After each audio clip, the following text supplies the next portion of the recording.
Hello everyone. It was another busy week at Queen's Park. Here's what you may have missed.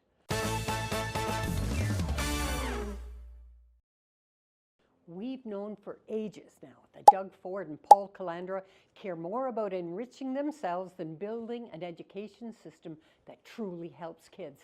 This week, it only got worse. We found out that next year, the Toronto District School Board will have $6.4 million less for special education funding, and that number comes directly from the province. Our most vulnerable youth are already feeling the pinch after years of underfunding. At a time when we should be growing the system, making it easier to learn, Ford's government is making teachers, administrators, parents, and kids with special needs get by with even less. And that's not all. Last week, they froze all Freedom of Information requests, or FOIs. Under their nefarious budget, they slashed your ability to FOI them heavily. But last week, they took it one step further and removed it completely. They lifted the freeze this week, but the damage had already been done. Now, we know that the Ford government feels comfortable freezing all requests anytime they feel like it. FOI laws exist so taxpayers can scrutinize how decisions are made, especially during scandals like the Greenbelt affair. Shielding the Premier's office from scrutiny only protects Ford's friends, donors, and himself. Oh, and back on the private luxury jet.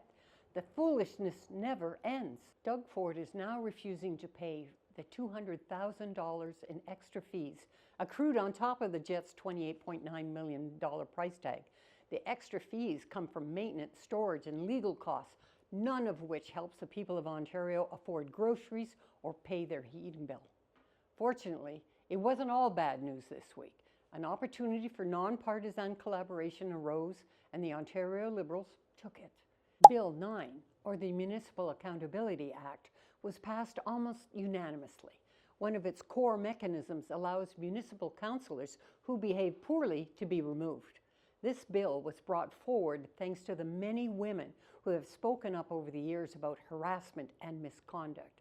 Our colleague, Stephen Blais, MPP for Orleans, has been fighting for stronger measures to stop abusive and harassing behavior by municipal politicians. Supporting stronger ethics enforcement is the right thing to do, especially in cases of harassment and abuse. We were proud to vote in favor of this bill. With that said, the government's bill doesn't quite go hard enough. Requiring a unanimous council vote to remove a councillor set the bar so high that the most serious misconduct could still go unpunished. There's still work to be done to make politics safer for women. We will keep pushing. In even more positive news this week, our caucus took a stand for the residents of Ottawa in a big way.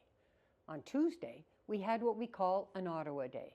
We focused question period entirely on the issues facing residents and raising concerns about the promises made and broken by this Ford government after 8 long and tedious years.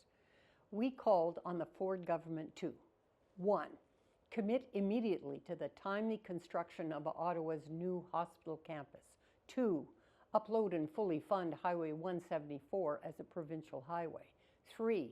Honor its campaign promise to upload Ottawa's LRT system and provide stable, long-term transit funding. And 4. Reverse course and ensure Ottawa receives fair consideration for major economic institutions such as the Defence Bank.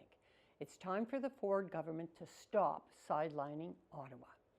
As the spring session draws to a close, our caucus has been more active than ever. We will keep fighting for you in Queen's Park, in our constituencies, and right across the province. Take care, everyone.